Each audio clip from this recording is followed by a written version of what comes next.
안녕하세요. 자유시대입니다. 영상에 들어가기에 앞서 무안공항 참사에 희생된 179명의 희생자분들께 깊은 애도를 표합니다. 오늘 영상은 대한민국 역사상 가장 최악의 항공사고로 남겨진 무안공항 참사에 대한 의혹들을 조사해보았습니다. 많은 분들이 어떤 점에 의혹을 품고 있는지 영상으로 함께 보시겠습니다. 2024년 12월 29일 오전 9시경 전남 무안공항에서 착륙을 시도하던 제주 항공기가 활주로 외벽에 충돌한 뒤 화재가 발생했습니다. 총 181명 중 꼬리 쪽에 탑승했던 승무원 2명을 제외한 179명이 사망하여 국민 모두가 슬픔에 잠기게 되었습니다. 사고 당시 각 방송사들에서는 당시의 사고 상황을 촬영했던 한 제보자의 영상을 송출하였습니다. 마치 사고를 직관하고 있는 듯한 생생한 영상에 국민들은 큰 충격에 빠졌습니다. 그러다 충격에서 잠시 빠져나온 국민들의 눈에 이상한 점들이 포착되었습니다.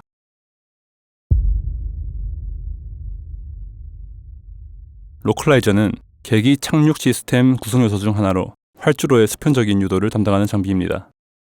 쉽게 말해 비행기가 활주로 중심선과 정렬할 수 있도록 좌우 방향 정보를 제공한 장비입니다. 그런데 무안공항에 격과는 차이가 있죠. 바로 콘크리트 둔덕입니다. 기체 고장에도 완벽한 착륙을 했지만 저 콘크리트 벽에 부딪히자 그대로 폭발해버리고 말았습니다. 항공 전문가들은 강하게 비판합니다. 활주로 근처에는 충돌 시 부서지기 쉬운 물체를 둬야 한다고 말이죠. 2015년에도 비슷한 사고가 있었습니다. 일본 히로시마 공항에서 활주로를 이탈한 아시아나 항공기가 로컬라이저를 뚫고 무사 착륙했는데요. 비슷한 사고지만 극도로 갈리는 결과에 많은 분들이 안타까움과 동시에 분노하고 있습니다. 무안공항은 왜 로컬라이저를 저렇게 설치했을까요? 로컬라이저에서 시작된 의혹의 불씨는 사고 관련 제보 영상들에서 확대되었습니다. 버드 스트라이크 영상과 로컬라이저의 충돌한 영상을 어떻게 딱 맞는 타이밍에 촬영할 수 있었나 하는 의문이었습니다. 버드 스트라이크 영상의 경우 당시 펜션에 있던 제보자가 날아가는 중인 비행기를 촬영했는데 딱 머리 위를 지나갈 때 비행기 엔진에서 작은 폭발이 발생하는 게 촬영되었습니다. 공항 인근의 펜션이라면 수많은 비행기가 지나다닐 텐데 어떻게 그 사고 비행기를 촬영할 생각을 해서 버드 스트라이크 발생 영상을 찍을 수 있었을까라는 의혹이 제기되었습니다. 그리고 충돌 영상의 경우 비행기가 활주로에 랜딩 후 충돌까지의 모든 장면이 마치 해당 촬영을 위해 미리 세팅이라도 한 것처럼 가려지는 것 없이 완벽하게 촬영이 되었는데 어떻게 하필 그 비행기의 랜딩부터 충돌까지 모두 볼 수 있는 자리에서 촬영을 할 수 있었을까라는 것입니다. 버드 스트라이크 촬영 당시 비행기의 크기와 이동 경로를 봤을 때 활주로 일직선상에 있는 근처의 펜션으로 보입니다. 그리고 촬영 당시 보였던 이 투명색 유리벽, 이것들을 모두 종합해 보았을 때 바로 여기 소나무숲 펜션 리조트라는 것을 찾아낼 수 있었습니다. 많은 분들은 어떻게 멀리서 오는 그 비행기가 버드 스트라이크를 일으킬 줄 알고 미리 찍고 있었냐라는 건데요. 그와 동시에 발생한 음모론이 있습니다. 활주로 경로상에 있는 해당 펜션에서 드론을 통해 엔진 폭발을 일으켰다. 그리고 그 과정을 촬영 및 편집하여 버드 스트라이크의 증거 영상으로 조작했다라는 것인데요. 정말 공교롭게도 중국 특수부대에선 새 모양의 소형 드론을 사용하고 있습니다. 그리고 그 음모론은 로컬라이저 사고 제보 영상에도 이어집니다. 촬영된 충돌 영상을 보시면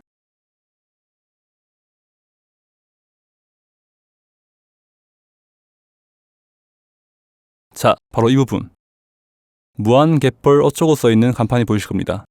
이 간판을 근거로 무안공항 활주로 일대를 찾아보았습니다. 자, 이 간판, 영상 속 간판과 똑같죠? 촬영 장소는 바로 이 무안갯벌 낙지 직판장으로 보이고요. 촬영 각도를 보았을 때 바로 이 지붕 위에서 찍었을 것으로 보입니다. 이 사고가 날 걸 어떻게 예상하고 저 지붕 위로 가서 촬영할 수 있었을까요? 여기서 사람들은 많은 의혹과 음모론을 제기하고 있습니다.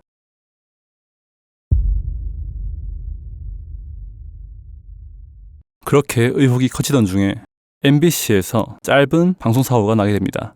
참사 현장 영상 송출 중에 짧고 빠르게 잠깐 잘못된 화면이 송출되었습니다. 바로 이 화면인데요. 모든 그 랜딩 기어가 이제 업되죠. 그래서 이 항공기 안으로 들어가게 돼 있고요. 그래서 순항 보셨나요? 다시.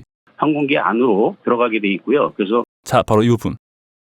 참 기괴한 화면이죠. 기업명도 많이 적혀 있고 광복, 우원식, 한동훈 등 이해할 수 없는 이미지들이 난해하게 흩뿌려져 있습니다. 그런데 놀랍게도 해당 이미지들에서 이번 무한항공 참사와 연관성이 굉장히 많다는 게 밝혀졌습니다. 먼저 저 우측 상단에 노랑, 초록, 빨간색의 배추, 굉장히 생뚱맞죠? 그런데 공교롭게도 이전에 보여드렸던 소나무숲 펜션 리조트의 해당 색깔 조합을 발견할 수 있습니다. 그리고 그 밑에 전기 충전 중인 차량 2개의 이미지가 보입니다. 놀랍게도 소나무숲 리조트는 2대의 전기차가 충전이 가능합니다. 신기한 우연이죠? 그리고 가운데에 적혀있는 광복절은 8월 15일이죠. 그런데 공교롭게도 무안국제공항은 815번 지방도가 지나고 있습니다. 좌측에는 기업 아이콘들이 쭉 있는데요. 폭스바겐, 텔레그램, 그 밑에 애플, 메타, 엔비디아, 카카오티, 택시 2대, 고려아연, 인터파크, 티몬 이렇게 보이네요. 먼저 앞 글자들을 다 따보면 V, T, A, M, N, K, T, K, I, T가 되겠죠. 만약 이게 정말로 어떤 암호라면 나름대로의 살을 붙여서 얘기를 풀어보겠습니다. 먼저 좌측 상단부터 보겠습니다. VT, Vehicle Terror, 운송수단의 테러. AMN, Airport 무안, 무안공항. KT, Korean Time, 즉 한국 시각이란 말로 유추되는데요. 그 옆에 택시 아이콘이 2개 보입니다. 만약 저 차들 모양이 각각 시침 분침으로 시각을 가리킨다고 한다면 8시 혹은 그 시간대를 표현한다고 보겠습니다. 실제로 무안공항 사고 당시 기장은 8시 59분에 메이데이를 선언했습니다. 그럼 여기까지는 무안 참사 사건 관계자에게 보내는 지령이라고 보여집니다. KIT, 보자마자 딱 떠오른 유명한 영어 수어가 있죠. Keep in touch, 연락하자, 연락 유지하자 라는 뜻입니다. 그 옆에 뜬금없는 눈사람 아이콘이 있는데요. 처음엔 이 눈사람을 스노우맨이라고 보고 S라는 뜻이 있나 생각했었는데 위에서 택시 아이콘이 만약에 시각을 가리킨다면 이 눈사람도 그런 게 아닐까라고 생각했습니다.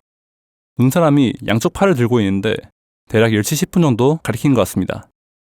아마 10시 10분쯤 연락하겠다 혹은 연락을 받겠다 라는 의미가 아닐까 생각해봅니다.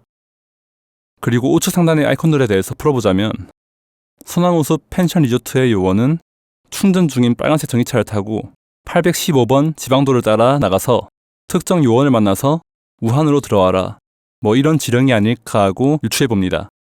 815번 지방도는 전남 무안에서 전남 한평읍 대덕리까지 이어지는 지방도입니다. 무안에서 여기 대덕리까지 이어지는 건데 로드뷰를 확인해 보니까 완전 시골이에요 여기. 그래서 이런 시골길에 빨간색 전기차가 들어간다면 대기하던 요원이 쉽게 알아채고 접근 가능하지 않을까 생각됩니다. MBC 방송사고 장면에 대한 해석은 이렇게 마무리 짓겠습니다.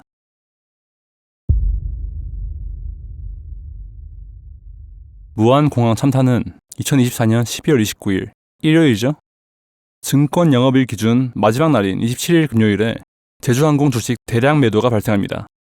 그래서 해당 주문에 대해 많은 사람들은 참사에 대해 미리 알고 있는 관련자 중 누군가가 해당 주식이 폭락할 것을 생각하고 미리 전날 모두 판 것이 아니냐 하는 의혹을 제기하고 있습니다.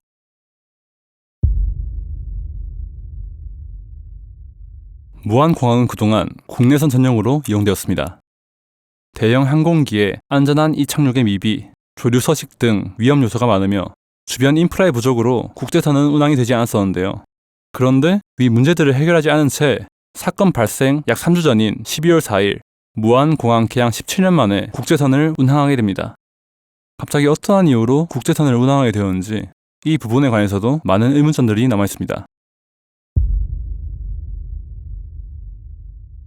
그리고 이상한 건 참사만 발생하면 진상규명, 특검을 촉구하던 민주당이 이상하리만큼 조용하다는 것입니다. 그동안 해왔던 것을 생각하면 시민단체를 포함한 많은 단체들을 동원해서 진상규명이니 특검이니 뭐 이런 대규모 선동을 해야 되는데 놀랍게도 이번 사건에는 민주당도 시민단체들도 모두 조용합니다. 표심을 위해 무작정 밀어붙인 정책에서 생긴 본인들이 만든 참사라고 책임감을 느끼기 때문일까요? 혹은 이 사건이 더 이상 파헤쳐지기를 원하지 않는 걸까요?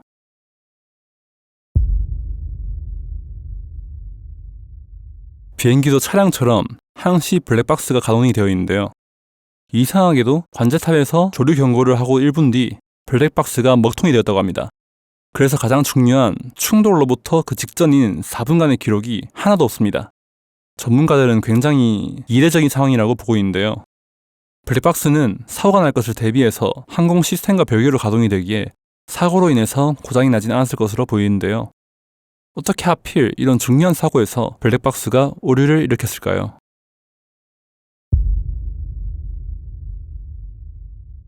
이번 무한항공 사고가 중국 간첩들과 관련이 있다라고 음모론을 제기한 측에서는 사고 당시 로또 번호에도 의혹을 제기하고 있습니다.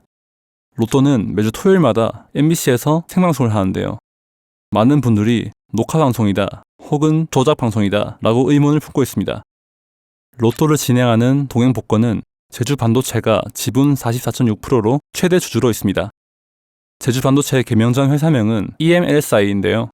공교롭게도 EMLSI는 2006년 12월 반도체 핵심 기술을 중국과 대만에 유출한 혐의가 있습니다. 우리나라의 핵심 기술인 반도체 기술을 유출하는 건 사실상 매국노나 다름이 없다고 생각됩니다. 대표는 박성식이라는 인물인데요. 제주 반도체로 사명이 바뀐 현재 10.35%의 최대 지분을 가지고 있고 그보다 적은 5.21%의 지분을 신재캐피털이라는 중국 기업이 가지고 있습니다. 다시 정리해드리면 동행복권 지분의 절반은 제주 반도체가 가지고 있고 제주 반도체는 중국의 반도체 기술을 유출한 박성식 대표와 신재캐피털이라는 중국 기업이 소유하고 있다라고 보여집니다. 그럼 로또와 중국은 관련이 있고 그리고 당첨번호를 조작 가능하다고 봤을 때 무한 참사 전날 로또 당첨번호가 어떤 의미가 있다고 의혹을 제기한 사람들이 있는데요.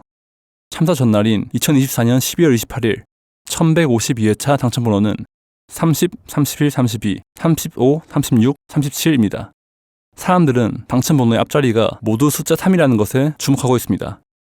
3이 어떤 의미야를 찾던 도중에 만약 이게 중국인들끼리의 소통을 위한 것이라면 3을 중국인의 입장에서 봐야겠다라고 생각하였습니다. 3은 중국어로 읽을 때 산인데요. 산. 바로 떠오르는 한자가 있으신가요? 흩을산, 흩어지다라는 뜻이죠. 3이라는 숫자를 공통적으로 강조함으로써 국내 간첩들에게 곧 큰 뭔가가 일어날 예정이니 모두 흩어져 있어라 라고 내용을 전달한 게 아닐까 하는 사람들의 추측이 있습니다.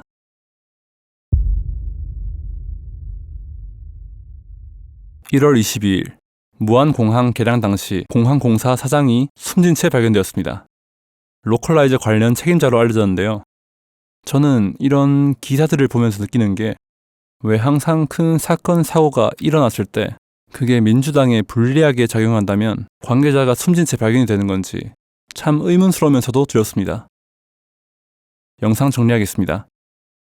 무안공항 참사와 관련된 음모론에 대하여 현재까지 총 9가지의 의문점을 종합해보았습니다.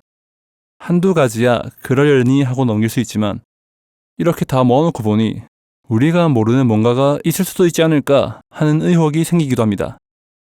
하지만 이런 음모론적인 의혹들은 차치하더라도 남은 희생자 유족분들이 원통하지 않도록 샅샅이 진상 규명을 해줄 것을 수사기관에게 정중히 요청드립니다.